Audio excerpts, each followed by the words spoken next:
everyone. My name is Kathryn Finney, and I've never been what you would call normal. I grew up in the Midwest. My father was a brewery worker. In the 1980s, the brewery shut down, and he found himself at a workforce development course. At that course, he learned basic data entry. From there, got an internship at IBM at 36, and then went to work for digital equipment. So literally, the Vax changed my life. And $5 to anyone here who remember Vaxes.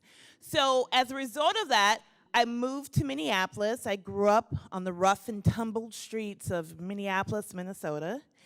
And while most people had normal sort of things they did in the afternoons, most kids watched cartoons, my favorite TV show was Bosom Buddies, that great 1980s TV show. Yes, yes, Tom Hanks, Peter Scolari, cross-dressing men, yes.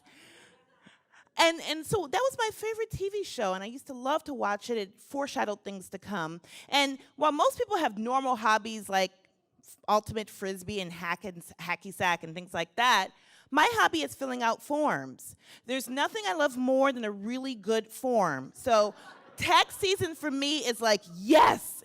And so I left Minnesota, went to school on the East Coast, and became an epidemiologist, which was a great preparation for my career as one of the first fashion bloggers. I want to apologize to you for the selfie. That was a little bit my issue. I'm sorry about that. And so it was during my time as one of the first fashion bloggers that I started to receive great notifications and emails from women who were starting tech companies with the names of like Birchbox and LearnVest. And I was like, wow, I'm going to do it too. And so I went and entered one of the first incubators here in New York, and it was the first time in my life where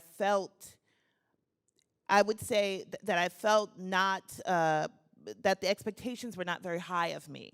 And it was really hard for someone like me who's used to being an overachiever and being out there for people to have low expectations.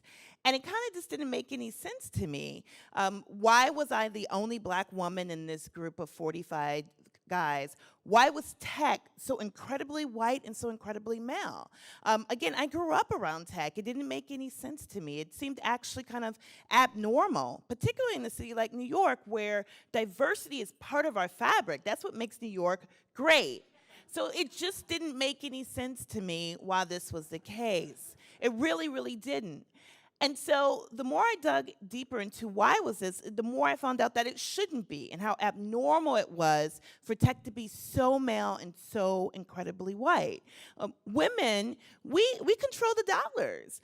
Most of the private wealth in the United States is from us. We are actually in a position to be investors. So why aren't we investing? Why aren't we there? And then when you look at the black population, we have more purchasing power than the countries of Israel and Australia. I don't know if you've been to Australia. I've been to Australia. Australians have a lot of money. That's a lot of purchasing power right there. And then when you look at black women, we engage in social media, we engage in smartphones more than any other group of women. I mean, and that's true. If you live in Brooklyn or Harlem, you could probably attest to that being the truth. So why weren't we there? I mean, we're a market, not a charity. And while we think it's great that you want to teach 6-year-olds how to code, we would much rather you help their parents get jobs, because that's what's going to really